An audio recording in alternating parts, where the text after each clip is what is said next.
बड़ी खबर मैनपुरी से है, जहां पर सपा मुखिया की गिरफ्तारी के विरोध में सड़कों पर प्रदर्शन देखने को मिला। गिरफ्तारी के विरोध में बड़ी संख्या में सपा समर्थकों ने धरना प्रदर्शन किया। देर रात सपा कार्यकर्ताओं ने सड़कों पर विरोध प्रदर्शन किया। शिक्षा मंत्री धर्मेंद्र प्रधान का सपा नेताओं ने पुतला फूंका। धरना प्रदर्शन में बड़ी संख्या में पुलिसकर्मी मौजूद रहे। अखिलेश यादव की रिहाई नहीं होगी तो प्रदर्शन जारी रखने की बात कही। बीजेपी के खिलाफ विरोध प्रदर्शन में बड़ी संख्या में सैनिक मौजूद रहे। नीट पेपर लीक मामले को लेकर सपा नेताओं ने प्रदर्शन किया था। सपा कार्यालय से ईसन नदी तक पैदल मार्च भी निकाला गया। समाजवादी पार्टी का देर रात सड़कों पर प्रदर्शन क्या दर्शाता है?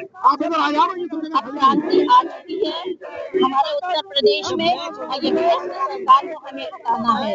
हमारे छात्र जब शांतिपूर्वक प्रदर्शन कर रहे थे, इतना मारा गया, घायल करा गया और लोकतंत्र की हत्या की गई।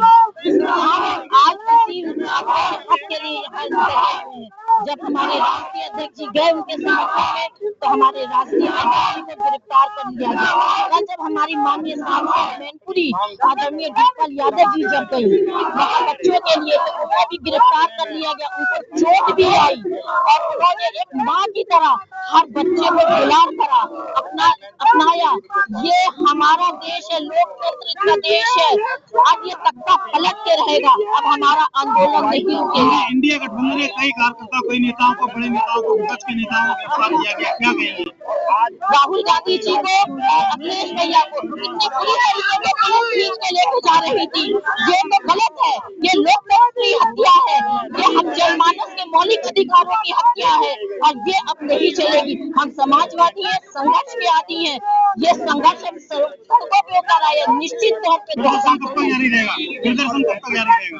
जब ये इस तरीके से करेंगे तब तक ये आंदोलन जारी रहेगा। जब तक छात्रों का हक नहीं मिल जाता, समाजवादी पार्टी लगातार अपना आंदोलन करती रहेगी, सड़कों पे उतरती रहेगी।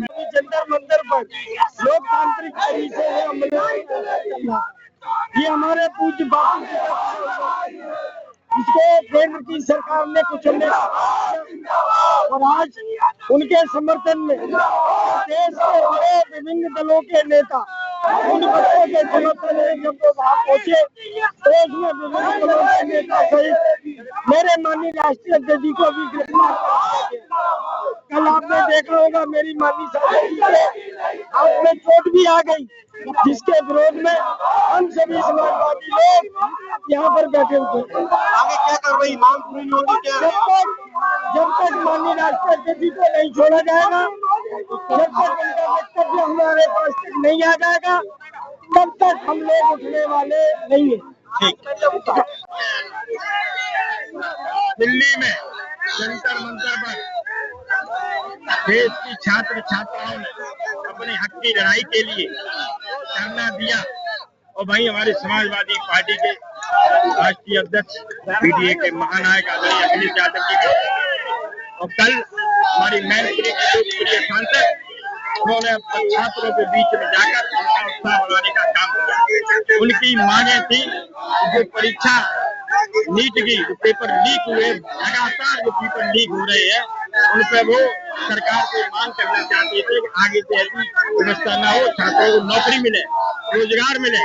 इसके संबंध में आज माननीय राष्ट्रपति उनके बीच में गए, उनका उत्साह वर्धन करने के लिए, उनकी लड़ाई को और तेज धार देने के लिए। लेकिन दिल्ली की पुलिस ने भारतीय जनता पार्टी के इशारे पर माननीय राष्ट्रीय अध्यक्ष आदरणीय अखिलेश यादव जी को गिरफ्तार किया है। और जब तक समाजवादी पार्टी के हमारे महानायक आदरणीय राष्ट्रीय अध्यक्ष अखिलेश यादव जी को छोड़ेंगे नहीं, तब तक हम नौजवान यही धरना पे बैठे रहेंगे। इंडिया गठबंधन के कई नेताओं को डिटेन किया गया है, क्या कहेंगे? देर रात में समाजवादी पार्टी कांग्रेस के बड़े नेता, लोकसभा में विपक्ष के नेता आदरणीय राहुल गांधी जी और माननीय अखिलेश यादव जी के दोनों लोगों और प्रियंका गांधी जी, तमाम वरिष्ठ इंडिया गठबंधन के नेताओं को पकड़ के पुलिस ने बंद किया है। दिल्ली में एक घोर अन्याय किया। छात्रों की लड़ाई के लिए, उनका हक दिलाने के लिए उनके बीच में हो गई। लेकिन ये गूंगी गहरी सरकार, ये खोखलेबाजी वाली सरकार ये सुनना नहीं चाहती। आपकी मांगे पूरी नहीं होती तो हम लोग अनशन पर बैठेंगे, धरने पर बैठेंगे। जब तक मांगे पूरी नहीं होगी, हमारे राष्ट्रीय अध्यक्ष को नहीं छोड़ा जाएगा, तब तक हम लोग नहीं उठेंगे। ये लोकतंत्र का मैटपुरी से आमिर अली की रिपोर्ट, TV1 इंडिया न्यूज।